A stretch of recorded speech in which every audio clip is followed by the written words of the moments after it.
انہوں نے پوری دنیا کے غموں کو چمکا دیا ہے، روشن کر دیا ہے۔ تو اس میں شاعر یہ کہتا ہے کہ شعر تو اور بھی بہت اچھے ہیں ہزاروں، لیکن شعر تو اور بھی بہت اچھے ہیں ہزاروں، لیکن اپنے اشعار جدا سب سے نظر آتے ہیں۔ اس میں تعلی کا انداز ہے۔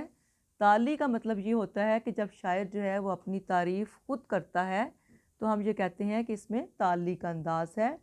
تو بہت سارے شعراء کے ہاں ہم یہ دیکھتے ہیں کہ تعلی کا انداز جو ہے وہ پایا جاتا ہے، جس میں کہ وہ اپنے اشعار کی تعریف جو ہے وہ خود کرتے ہیں۔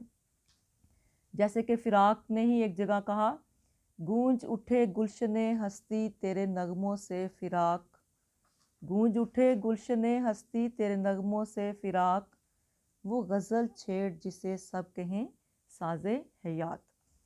تو کہتے ہیں کہ فراق گورکھپوری کا ہی شعر ہے، کہتے ہیں کہ ایسے نغمے، ایسی شاعری جو ہے وہ تم چھیڑو کہ جس سے زندگی کے تمام ساز جو ہیں، تمام گیت جو ہیں وہ گونج اٹھیں اور زندگی میں گلشن جو ہے وہ کھل جائے، وہ پھولوں سے زندگی جو ہے وہ بھر جائے۔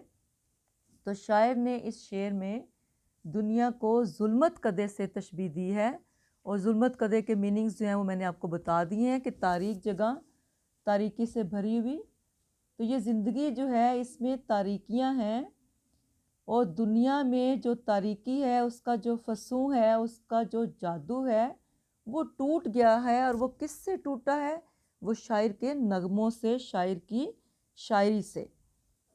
نیکسٹ کرتے ہیں، فراق اب اتفاقات زمانہ کو بھی کیا کہیے، فراق اب اتفاقات زمانہ کو بھی کیا کہیے، محبت کرنے والوں سے کسی کو دشمنی کب تھی۔ شاعر اس میں کہتا ہے کہ یہ تو اتفاقات زمانہ ہیں، یہ تو زمانے کے اتفاق ہیں، ان کو کیا کہیے، اس سے کیا شکایت کروں، کوئی مجھے شکایت نہیں ہے۔ یہ تو اتفاق ہے کہ جو لوگ محبت کرتے ہیں انہیں محبت کے راستے میں مختلف قسم کے مسائل کا، مصائب کا شکار جو ہے وہ ہونا پڑتا ہے۔ وہ میں نے بہت سارے اشعار جو ہیں وہ آپ کو پہلے بھی لکھوائے ہوئے ہیں۔ یہ عشق نہیں آساں بس اتنا سمجھ لیجئے، یہ عشق نہیں آساں بس اتنا سمجھ لیجئے، ایک آگ کا دریا ہے اور ڈوب کے جانا ہے۔ یہ شعر بھی آپ اس میں لگا سکتے ہیں، اور وہ بھی میں نے آپ کو لکھوایا تھا، دور تک مایوسیاں محرومیاں ناکامیاں، دور تک مایوسیاں محرومیاں ناکامیاں، تیرے عشق میں ہم نے کیا کیا نہ دیکھا۔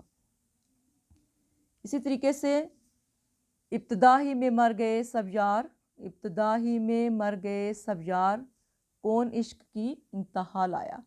تو عشق کی انتہا لانا جو ہے وہ ہر عاشق کے بس کا کام نہیں ہے، کیونکہ عشق میں عاشق کو بہت سارے مصائب کا، بہت ساری آزمائشوں کا سامنا جو ہے وہ کرنا پڑتا ہے۔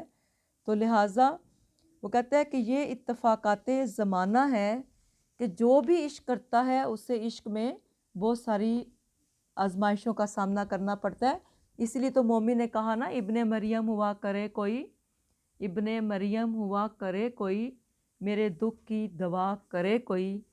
کہ ابن مریم جو تھے حضرت عیسیٰ علیہ السلام، انہیں مسیحا کہا جاتا تھا۔ میں تو انہیں مسیحا تب مانوں اگر میرے دکھوں کا وہ مداوع کریں۔ پھر وہ شعر ہے مومن کا، تم ہمارے کسی طرح نہ ہوئے، تم ہمارے کسی طرح نہ ہوئے، ورنہ دنیا میں کیا نہیں ہوتا۔ کہ شاعر کہتا ہے کہ میرے محبوب تم میرا کسی طرح سے نہیں ہو سکے، ورنہ دنیا میں کون سا ایسا کام ہے جو ناممکن ہے۔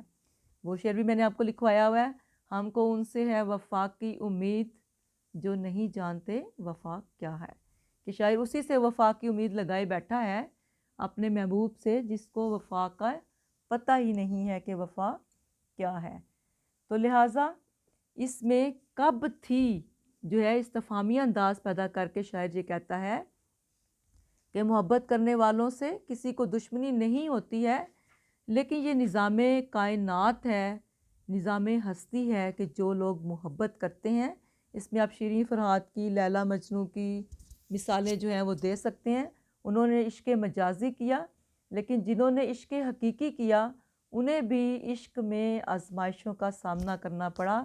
سب سے بڑی مثال جو ہے محمد صلی اللہ علیہ وسلم کی آپ دے سکتے ہیں، جنہوں نے اللہ تعالیٰ کے عشق میں اسلام کی تبلیغ کرتے کرتے بہت ساری قربانیوں کا، اذیتوں کا، مشکلات کا سامنا کیا۔ شہر طائف کا واقعہ جو میں نے آپ کو بتایا تھا، اس کا حوالہ دے سکتے ہیں۔ اس کے بعد دوسری مثال جو ہے وہ مولا امام حسین علیہ السلام کی دے سکتے ہیں، جنہوں نے عشق حقیقی میں اپنے پورے کنبے کی قربانی جو ہے وہ دے دی۔ تو محبت کرنے والوں سے دشمنی کسی کو نہیں ہوتی، لیکن وہ اللہ کی راہ میں انہوں نے اپنی آزمائش پر ثابت قدمی سے محبت کا جو ہے وہ ثبوت دیا۔ تو یہ تمام وہ کہتا ہے شاعر کہ اتفاقات زمانہ تھے، اس کو اب میں کیا کہوں، دشمنی کا نام میں نہیں دے سکتا، لیکن یہ روایت ہے کہ عاشق کو ہمیشہ مشکلات کا سامنا جو ہے وہ کرنا پڑتا ہے۔ اللہ حافظ، آج کے لیے اتنا کافی ہے، نیکسٹ کل کریں گے۔